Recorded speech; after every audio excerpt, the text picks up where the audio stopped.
We do breaking news here on News Now, and we are coming on the air with a lot of it this hour, starting with the confusion over masks on public transportation, with the White House repeating that it is up to individuals, you and me, to decide what's best for us, even as the CDC weighs an appeal that could have massive ramifications for future public health measures. Coming up, our doctor is going to lay out the risks we all face when flying. Plus, a Ukrainian commander in Mariupol says the city is facing its last days, if not hours, as Russia continues its attack. What we're hearing now from President Biden just moments ago on what the U.S. will do next.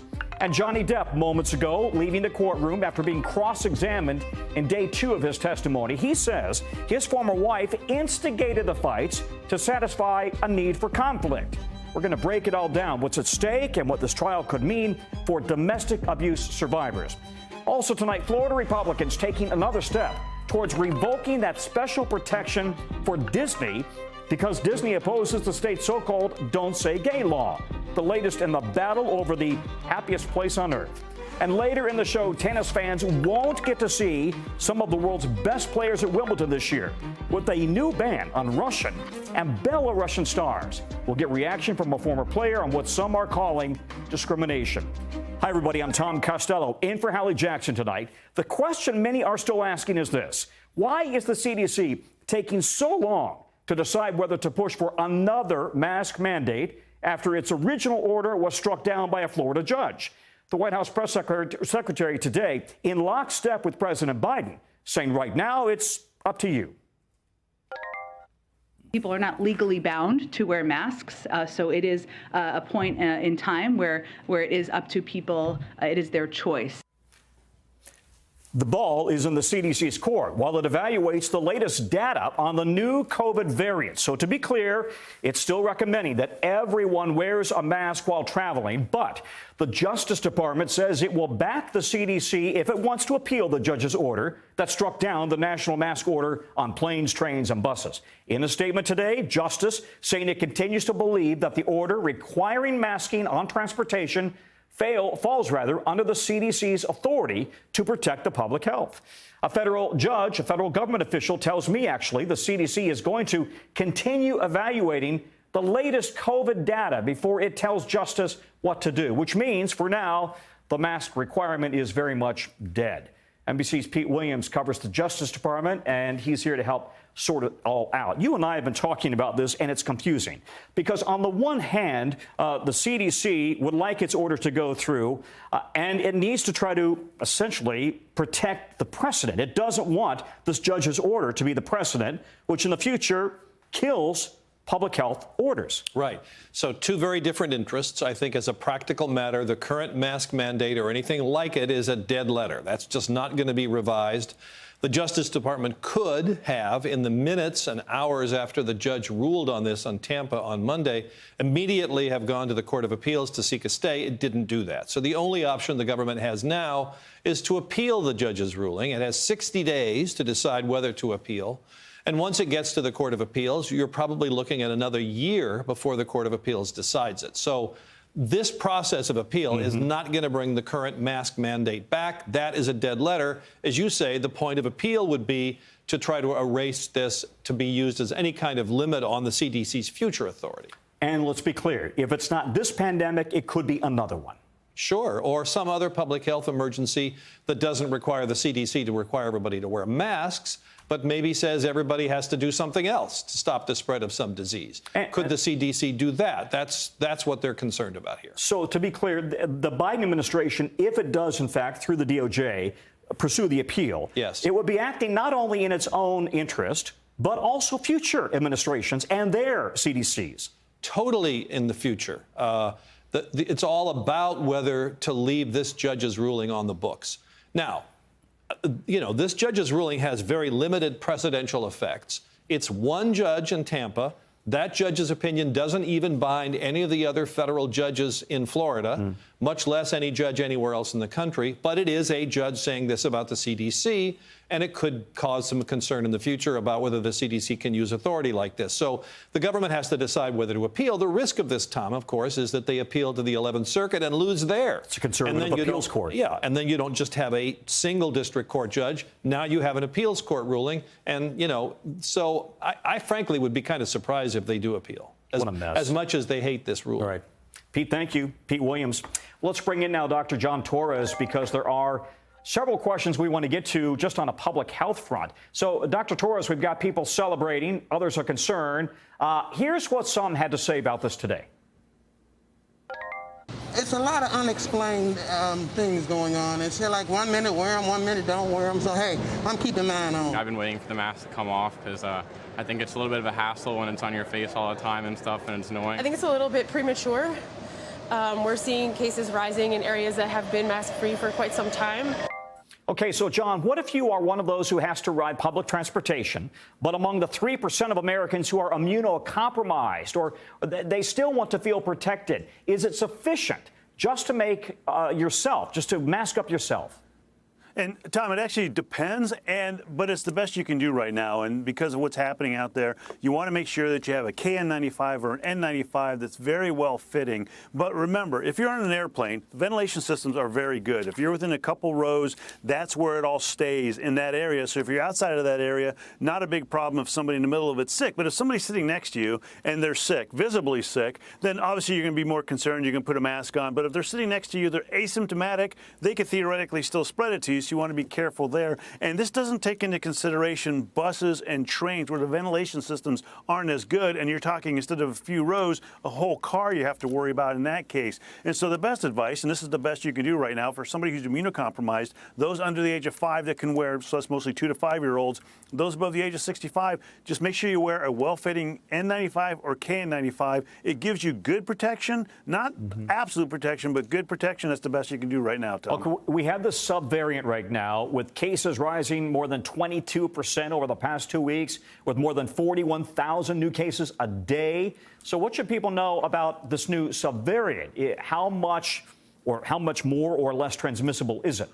And, Tom, this actually goes back to the last question as well. Number one, remember, we are still in this pandemic. Cases are still rising. And the one thing you need to look at is, where are we going to go from there? Are they going to continue to rise? Well, this new subvariant, which is the BA.2.12.1, which tends to be about 25 to 35% more contagious than the regular BA.2, that can be a concern, and we think that's going to start taking over and become more dominant. One thing that is good, though, if anything is good out of this, is Omicron seems to be the one that's kind of taken over, even with the subvariants. And if that stays stable, then that'll let researchers attack that one with the vaccines and the treatments, and we'll be able to have more long-term issues that can help out. Okay, talk about boosters real quickly. From the chart we're going to show you, we still have half the population of vaccinated folks who've not gotten a booster. That would seem to be problematic. That is problematic, because we know that the original vaccines, after a 4 to 6 month time period, they tend to be wearing off, and that booster really helps boost up your antibodies. It also helps protect you from the serious illness, hospitalizations, or death. And so more people getting those would be beneficial to them and to public health measures around the country. But of course, that message has been somewhat confusing, and there are people who are against getting more shots. And now we have a second booster we're talking about, so it can all be a bit confusing, Tom. But the best advice is to make sure you get that booster. John, thank you very much. John Torres, Dr. John Torres from our home state of Colorado. Thank you, John. To the war in Ukraine now, where President Biden is wrapping up a meeting with Secretary of Defense Lloyd Austin and Joint Chiefs of Staff Chairman Mark Milley, saying he doesn't think Vladimir Putin counted on NATO sticking together.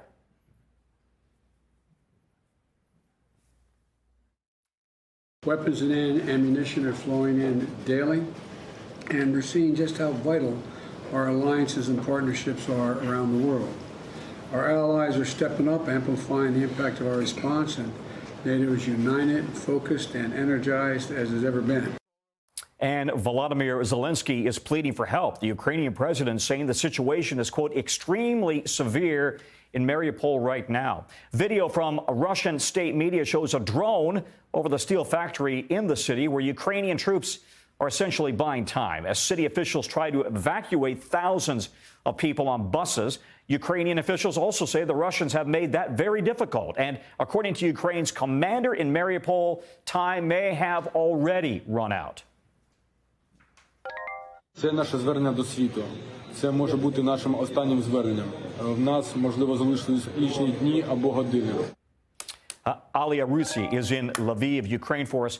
Ari, it's haunting to think of what these people are going through. They know they're probably going to die there, fighting to protect civilians and their families for as long as they can. So how long can Mariupol hang on? Hi, Tom. Well, look, these guys have been fighting really hard there for the last 56 days, but it looks like now they are finally outnumbered, outgunned, and unfortunately, it seems like it's just a matter of very short time before Mariupol falls into the hands of the Russians. We just heard from one of the deputy commanders of the Azov Brigade, which is a different unit there. Those guys had vowed to fight to the last drop of blood, the last bullet.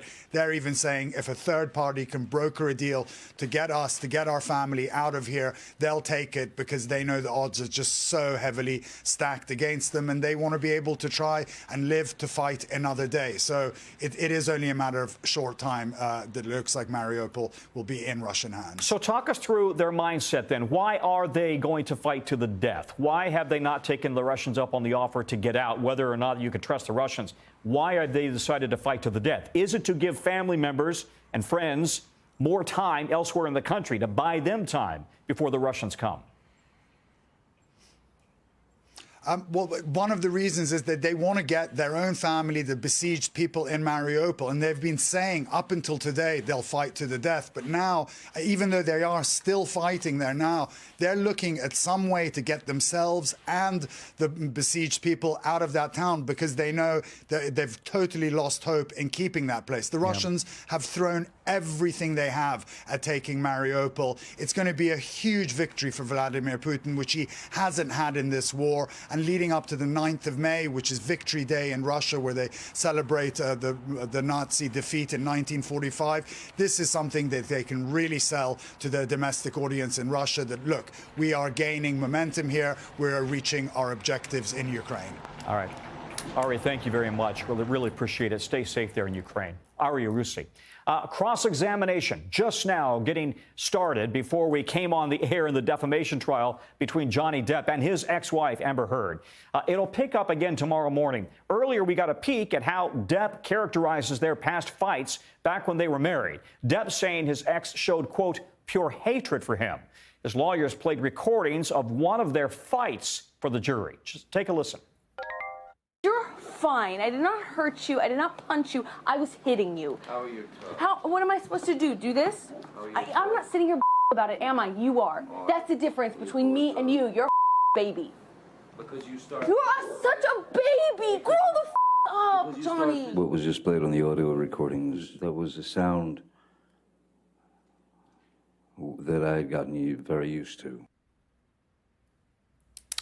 Depp says that he started recording their fights to show Heard the hurtful things she would say to him. Heard's representatives argue Depp's testimony does not hold up to the facts. Both of them have made serious accusations of domestic violence against each other. Depp suing Heard for $50 million, Heard countersuing for $100 million. The lawsuit stems from a 2018 op-ed that Heard wrote about surviving domestic violence. Depp said that ruined his reputation, even though Heard did not mention him by name. NBC News legal analyst Danny Savalos is joining me now. So, Danny, we heard that recording of a fight between Depp and Heard. How important is it to Depp's case that the jury hears that recording?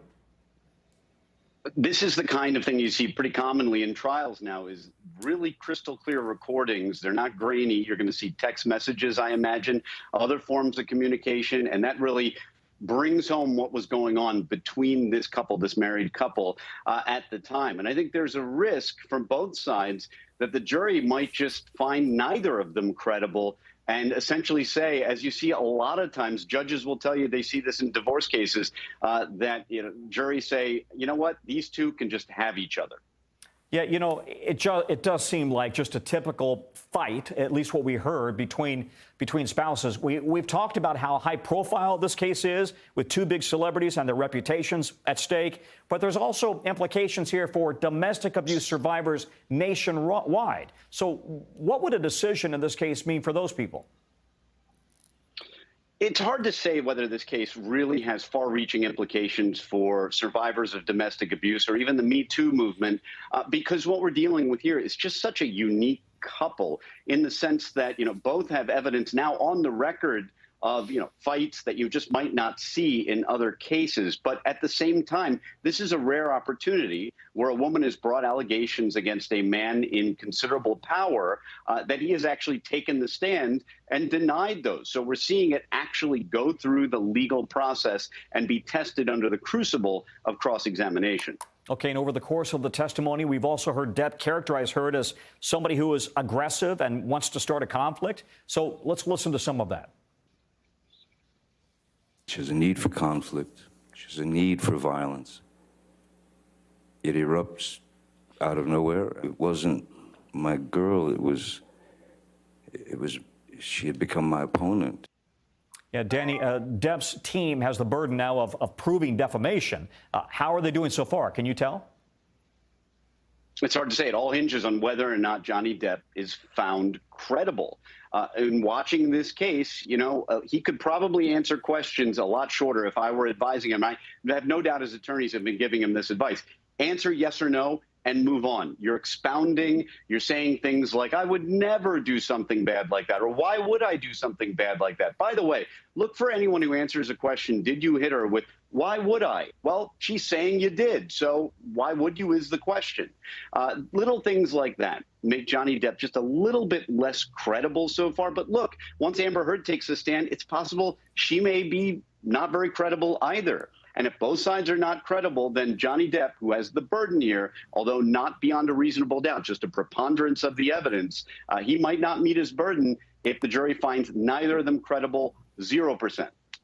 Okay, sir. Thank you. Appreciate it.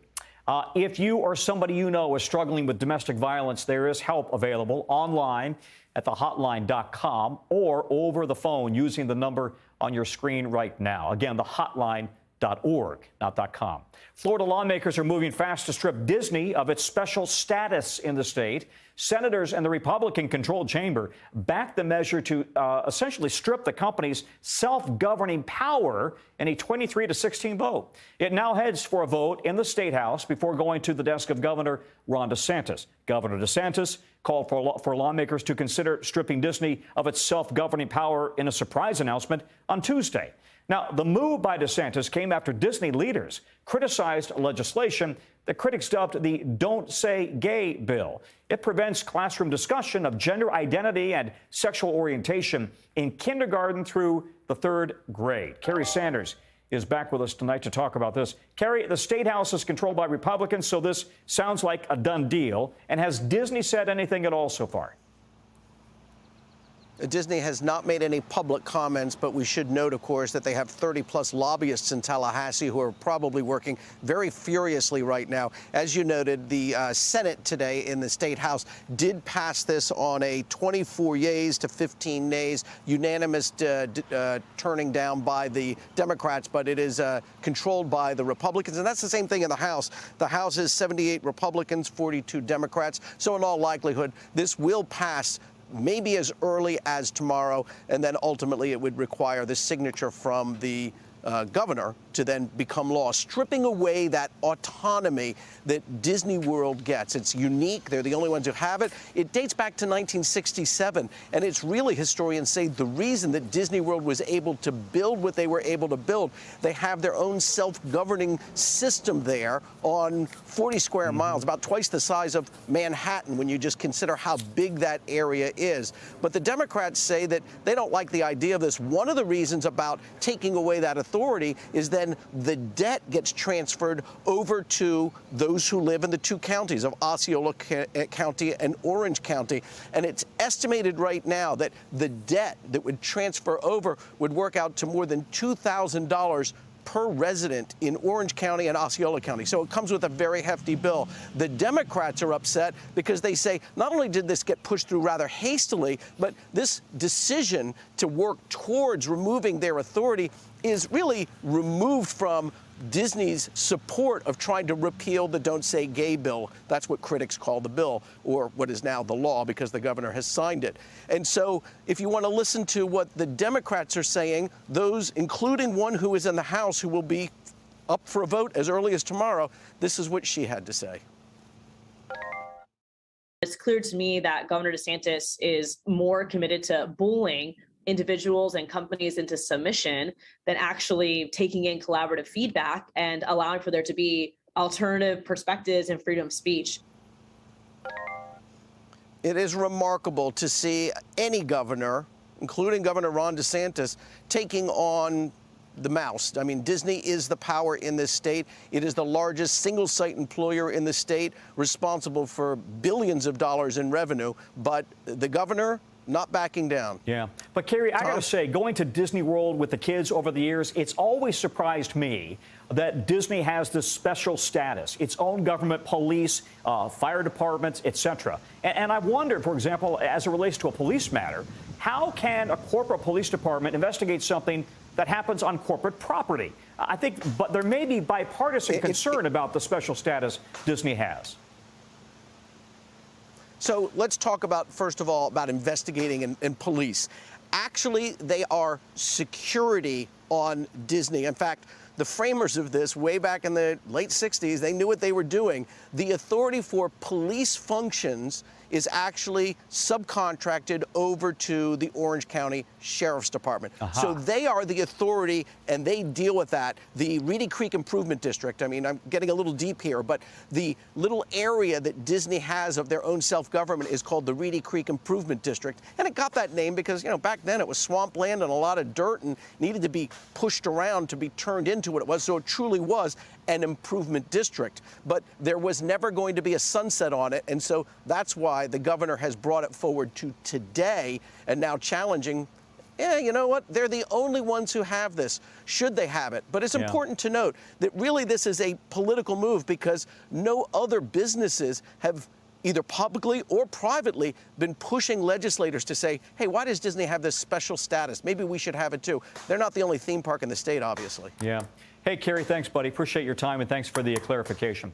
Sure. Other news, New Mexico regulators fining Rust Productions more than $136,000 for what they are calling, quote, plain indifference for employee safety after the killing of a cinematographer.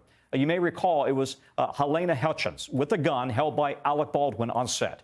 The report says management knew that the gun safety rules were not being followed, also confirming that a revolver was given to Baldwin, but without consulting with weapons specialists during or after the gun was loaded. The production company, responding to the report, says it plans to appeal. The report also says, quote, this tragic incident never would have happened if Rust Movie Productions had followed national film industry standards. Last October, Baldwin pointed a gun at Hutchins that went off, killing her and hurting the film's director, Joel Souza. Miguel Almaguer joins us now live from Los Angeles. Miguel, the production company plans to appeal, saying that it disagrees with these findings. So lay out the significance of all of this today.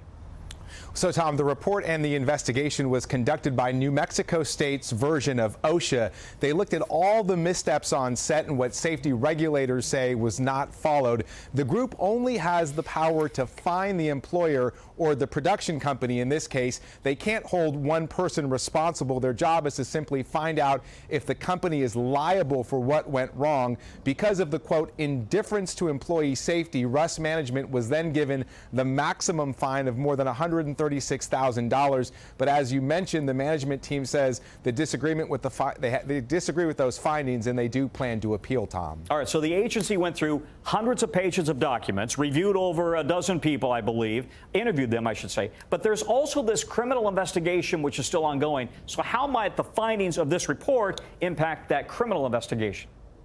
So the state report released today and the criminal investigation have no connection at all, at least not on paper.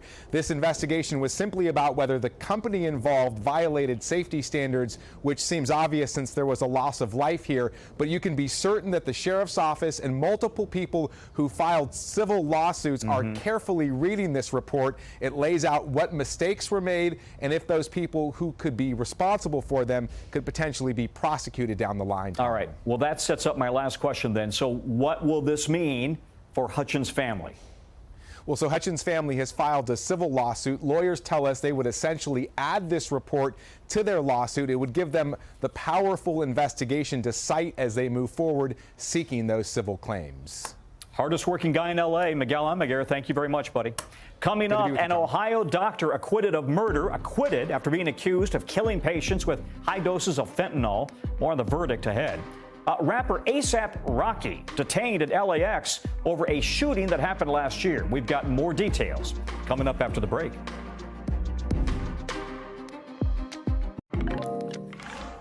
Attorneys for families of the victims in the William HUSEL case say the families are frustrated and disappointed tonight after a jury in Columbus, Ohio found HUSEL not guilty on all 14 counts of murder against him.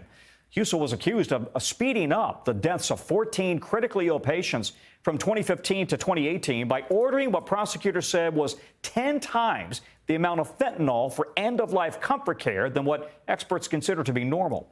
Prosecutors called more than 50 witnesses, including medical experts, family members of patients who died, and HUSEL's former colleagues. His defense argued he was trying to give comfort care to patients near death. He faced 1 count of murder for each patient and potentially life in prison if he'd been convicted on only 1 of the counts. NBC breaking the news today on another story that rapper ASAP Rocky was detained this morning at LAX airport in connection to a shooting in November that, according to multiple law enforcement sources, ASAP Rocky, whose real name is Rakeem Myers, was arrested after he landed on a private plane from Barbados with his girlfriend Rihanna. The LAPD says Myers is suspected of assault with a deadly weapon after an argument with another person led to a handgun being fired. The victim suffered what police call a minor injury. Joining me now is Julia Ainsley, who helped break the story.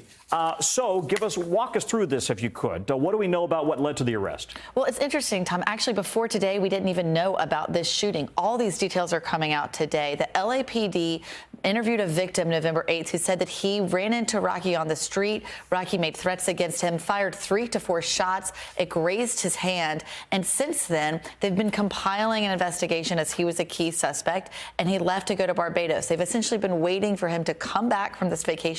Now that they've compiled enough, we don't know that charges have been filed yet, but we do know that he's under investigation and that they arrested him today. He landed from Barbados at LAX with Rihanna, a very pregnant Rihanna. I think she's 8 months pregnant now.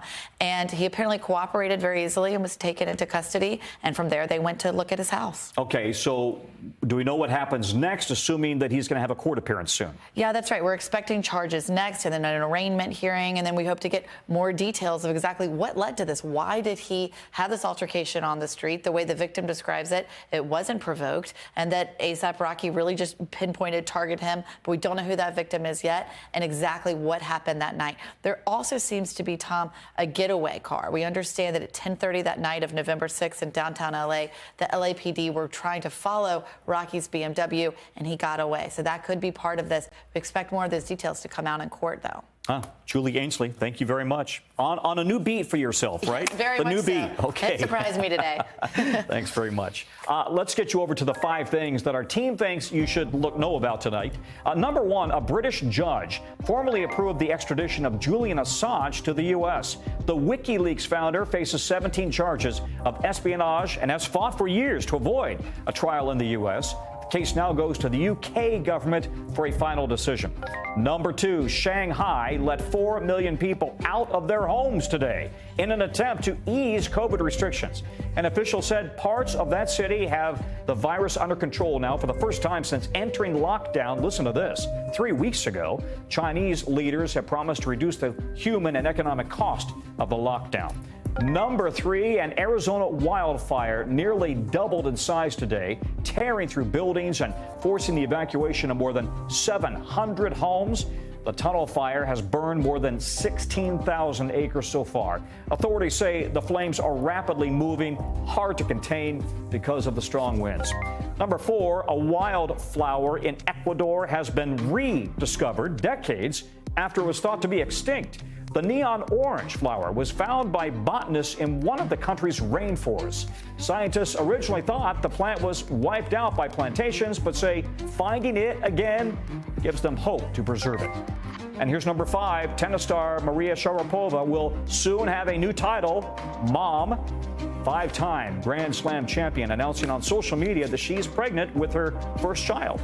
Sharapova retired from the sport in 2020, and she says she's ready for, quote, precious beginnings. Still to come, if you have a Netflix account, listen up. Changes could be coming after the company reported a big drop in subscribers. That led to a big drop in its stock price. What that could mean for you at home, next.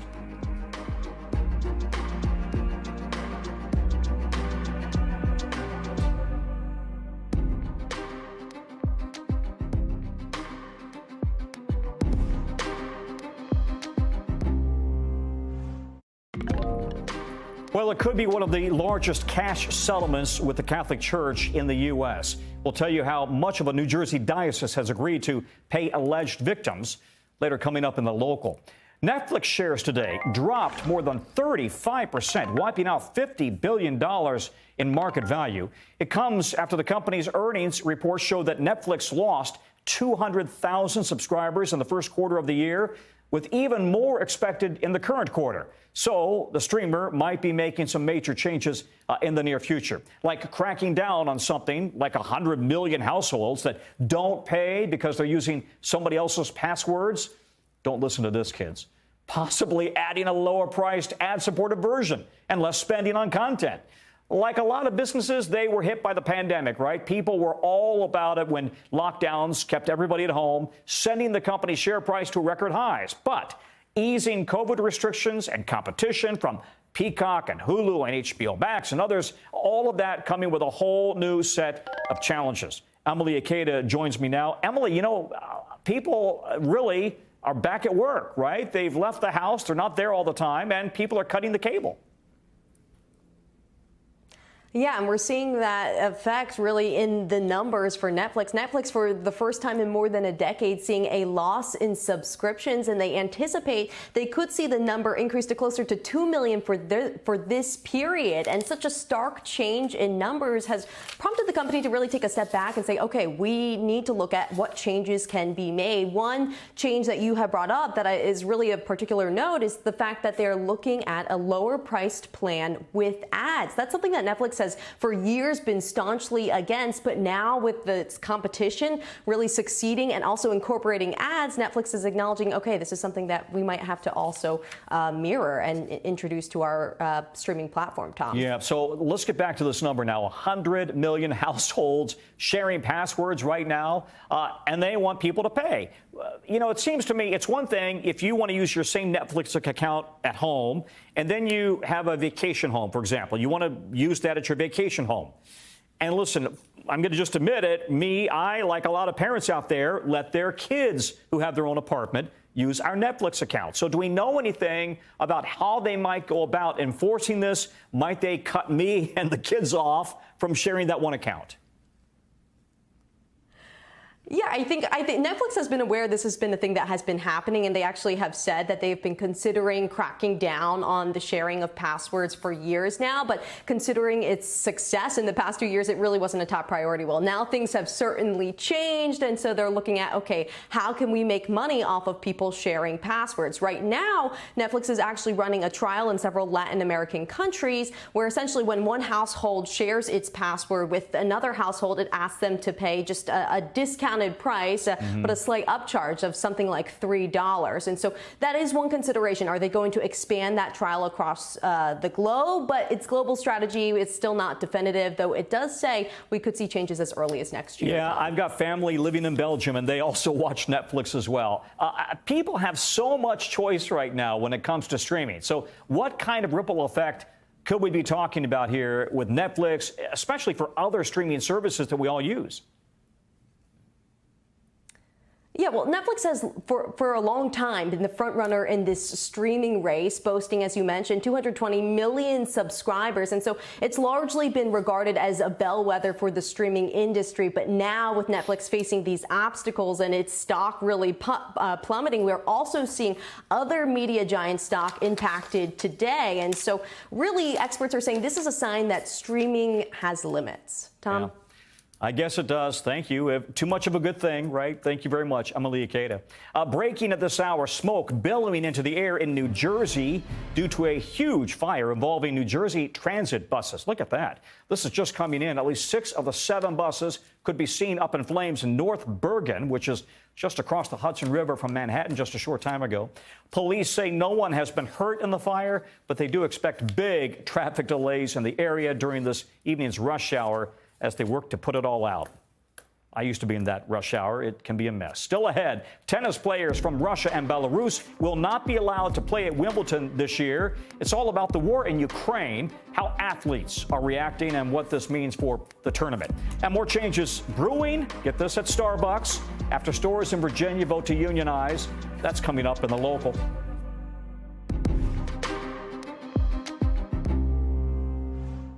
All right, we know marijuana is bringing big business to cities like my hometown of Denver, but some are saying it's high time, to address inequality or inequity surrounding the use of cannabis. More in the original in just a bit. But first, NBC News covers hundreds of stories each day, and because you couldn't possibly read or watch or listen to them all, our bureau teams have done it all for you. This is what they tell us is going down in their regions in a segment we call The Local. From our Northeast Bureau, a New Jersey Catholic diocese has agreed to pay over $87 million to settle claims involving clergy abuse. The money would go to about 300 alleged victims. If approved, this would be one of the largest cash settlements involving the Catholic Church in the U.S. From our D.C. Bureau, 5 Virginia Starbucks have become the first to essentially unionize in the state. The stores are all in the Richmond area. We've been staying on top of this for a while, watching the organizing effort within the coffee chain. The store's efforts even got the attention of Senator Bernie Sanders, who tweeted out his support. And from our Southeast Bureau, Florida Chihuahua has been named the world's oldest living dog by Guinness World Records.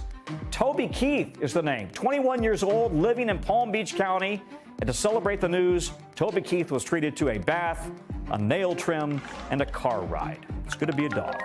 Prince Harry is sitting down for an exclusive interview with the Today Show's Hoda Kotb at the 2022 Invictus Games. He opened up about his recent visit with his grandmother, the Queen, who he says at 96 is bored with birthdays.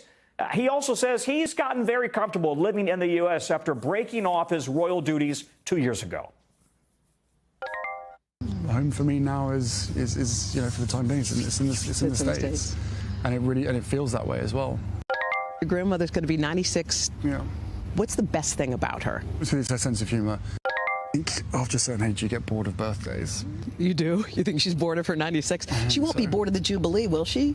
No. Okay. I don't think so. she's had a few Jubilees now, so everyone is slightly different. The Invictus Games, where Hoda spoke to Prince Harry, are a sporting event for injured service members and their families.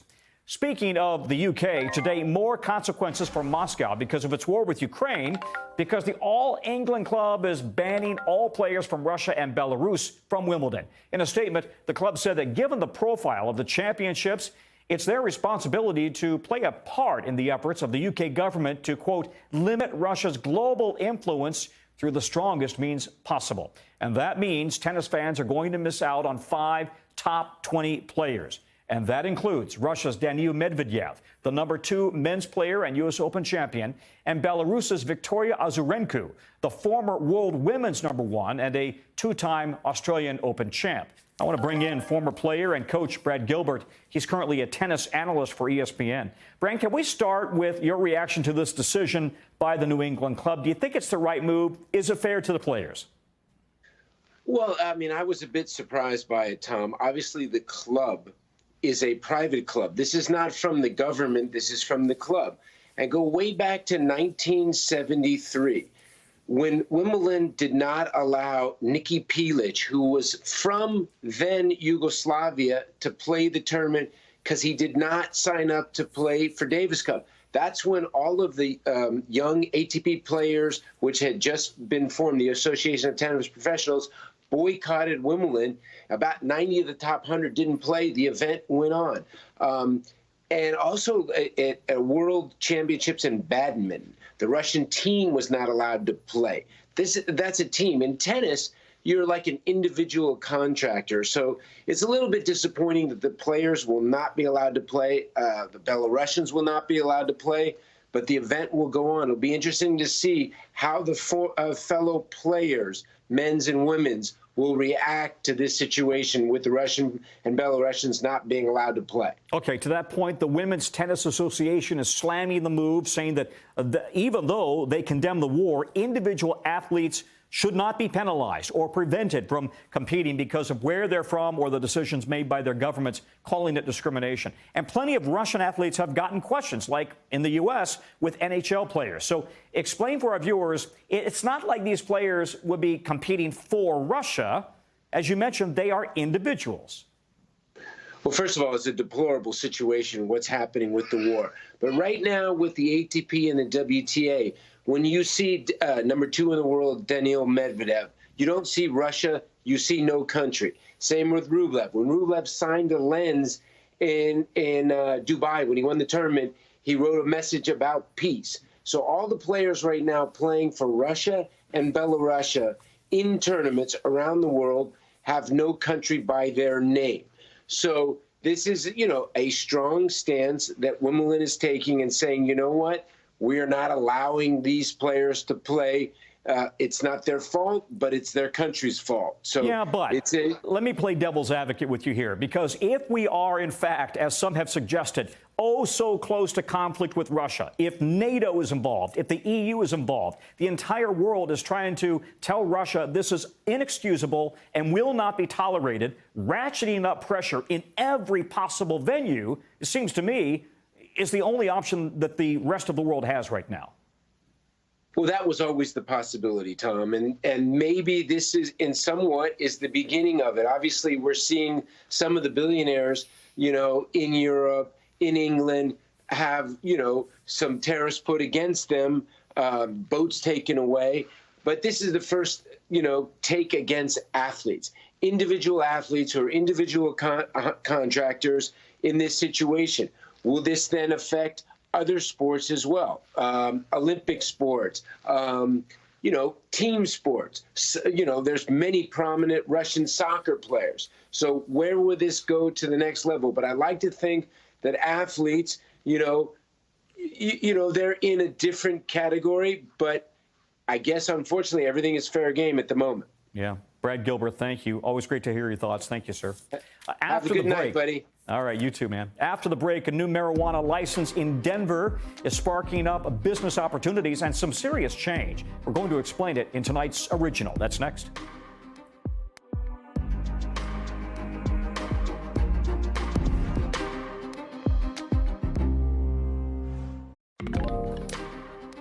Okay, now we want to bring you today's Original with in-depth reporting on a topic we've been keeping an eye on. It's 420, of course, the unofficial holiday for what's become a big business in some states where it's legal, marijuana. And in fact, starting tomorrow, the first legal sales of recreational marijuana are starting in New Jersey. While over in Colorado, where legal sales have been active since 2014, the state reached a record $2.2 billion in cannabis sales just the last year. But before it was legalized, it used to be a big reason minorities were convicted of drug-related charges in Colorado. Now, several states are trying a social equity approach. Maura Barrett went to Denver, where they're already approving licenses. 20 years ago, Dwayne Benjamin got caught smoking pot. Those marijuana charges from back then now are giving him and his business a lift. Who else paid? He's the founder of Tetra Lounge, a social club of sorts. It's the first of its kind, at least legally. This is in Colorado for the last 10 plus years.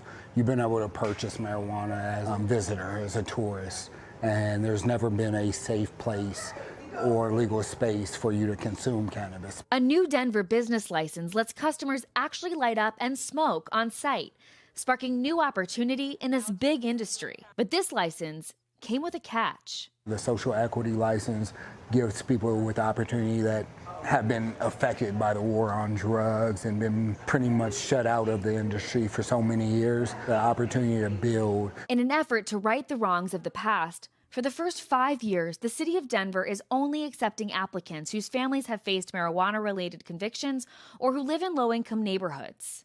So the house is from 1891. Chris Chiari's hotel also qualified, as he says the war on drugs affected his family. And I would say very clearly that we are putting the cart before the horse. We do need to expunge and let everyone out of prison for marijuana crimes now, before we go any further towards nationalizing this industry and this market. According to the ACLU, Black people are nearly 4 times more likely to get arrested for marijuana possession. Racial disparities in convictions like this have historically prevented minorities from getting licensed to run a legit cannabis business. Out of over 700 dispensaries in Colorado, the fact that 4 are owned by people of color is dismal.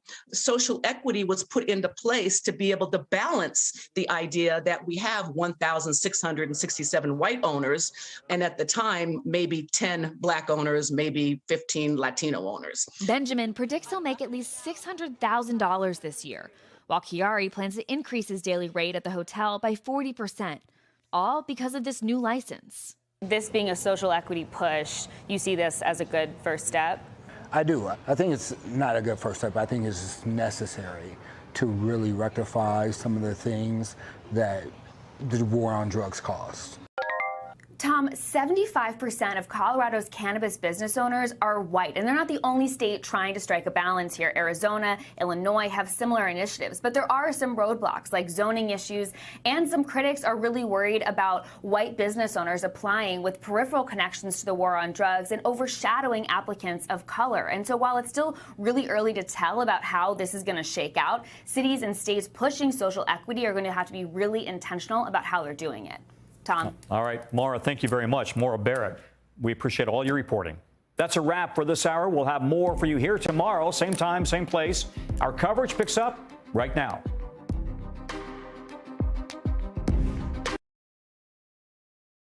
Thanks for watching our YouTube channel. Follow today's top stories and breaking news by downloading the NBC News app.